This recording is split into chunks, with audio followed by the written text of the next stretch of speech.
In today's video, we're going to be looking at adding, subtracting, multiplying, and dividing numbers which are in standard form. Now, when we're multiplying or dividing numbers in standard form, let's take an example. Let's say we're going to do 3 times 10 to the power of 4 times 4 times 10 to the power of 5. Multiplication is commutative. So what that means is we can switch the numbers around and it won't make any difference. So what I'm going to do is I'm going to switch the 10 to the power of 4 and the 4. So I'll do 3 times 4, and then I'm going to consider 10 to the power of 4 times 10 to the power of 5. I'll do the numbers and then I'll do the powers. 3 times 4 is 12, 10 to the power of 4, and 10 to the power of 5. When we multiply, we add the powers, so I get 10 to the power of 9. If you need any practice on that, I have videos on indices, go and check them out. Now, at the moment, we've probably got 2 out of the 3 marks, but we don't have the final mark yet. And the final mark is for leaving our answer in standard form. 12 times 10 to the power of 9 is not in standard form because the 12 is too large. Remember, the number has to be between 1 and 10. 1 inclusive, but it cannot be 10. It must be less than 10. So if we consider 12, the decimal point is here. What I need to do is move the decimal point 1 over, which is equivalent to timesing by 10. And I've obviously still got the 10 to the power of 9 on the end. So I have 10 times 10 to the power of 9, and 10 is the same as 10 to the power of 1, so I can add the powers, and it gives me 1.2 times 10 to the power 10. And that's how you will multiply numbers that are in standard form. Let's do another example of that. Let's say that we have 7 times 10 to the power of 5 times 8 times 10 to the power minus 6. So what we'll do is we'll do the 7 times the 8, that gives me 56. And then we'll do 10 to the power of 5 times 10 to the power of minus 6. Add the powers together, that gives me 10 to the power minus 1. At the moment, my answer is not in standard form, so I need to leave it in standard form by moving the decimal point over again. I have 5.6 times 10 to the power of 1 times 10 to the minus 1. If I add the powers together, that actually gives me 5.6 times 10 to the power of 0, which is just 5.6. Either of those is still in standard form. That's absolutely fine. Let's do one final example. Let's say we have 7 times 10 to the minus 5 times 9 times 10 to the minus 3. 7 times 9 is 63. 10 to the minus 5 times 10 to the minus 3 is 10 to the minus 8.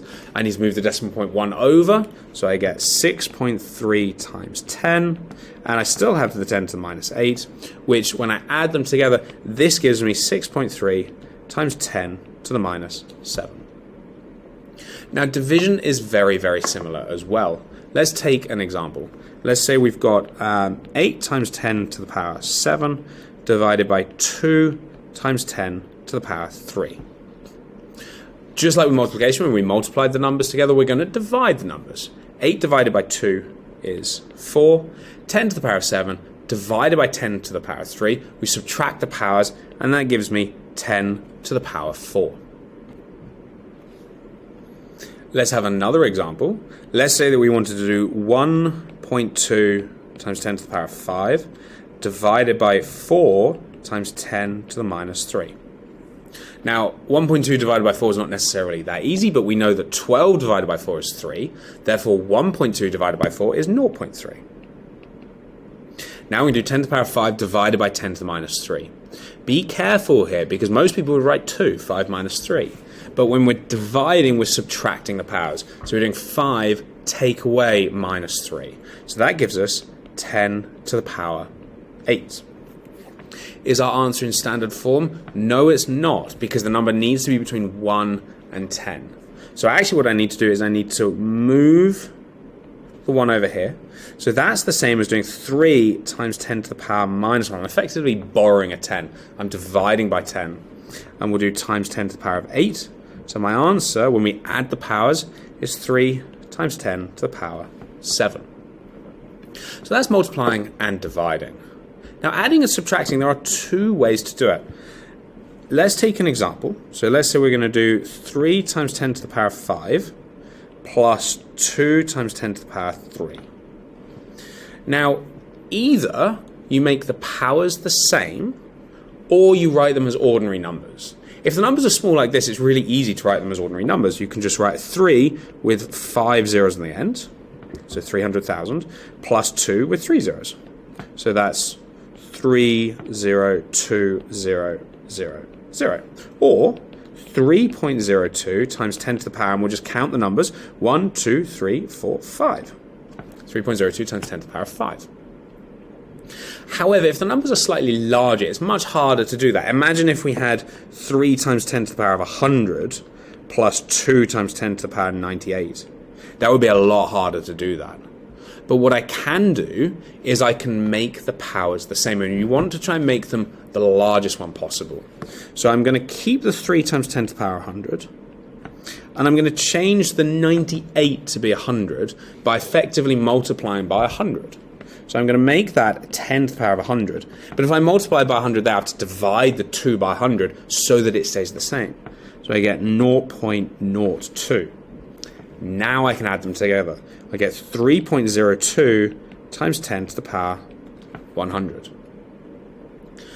Another nice example, and this comes up quite a lot in GCSE exams, is not when you have a number, but you have an n. So for example, let's say we have 5 times 10 to the power of n, plus 3 times 10 to the n minus 2. Now that means that the 5 is 100 times larger than the 3 in terms of the place values. So what I'm going to do is I'm going to change that n minus 2 to be an n by borrowing 100 effectively. We've got 5 times 10 to the power of n, plus I'm going to keep the 3, just leave that for a minute. I'm going to write this as 10 to the power of n. But I've taken 10 squared away, so I need to divide the 3 by 10 squared. I get 0.03 times 10 to the power of n. Then when you add them together, it's really easy. You can just do 5.03 times 10 to the power of n. Subtracting is exactly the same. Let's take 7 times 10 to the power of 8 minus 3 times 10 to the power 6. We're going to make the 6 be 8. So I get 7 times 10 to the power of 8 minus, and I want this to be 10 to the power of 8. Again, I've borrowed 10 squared, or 10 to the power of 100, excuse me. So I'm going to divide the 3 by 100 as well. 0.03 times 10 to the power of 8. Now 7 minus 0.03 is 6.97, so I get 6.97 times 10 to the power of 8. You could, if you wanted to, write these out as ordinary numbers, do the subtraction and then convert back to standard form. It takes longer, there's more chance to make mistakes, much easier to do it this way. And that is how you multiply, divide, add and subtract in standard form.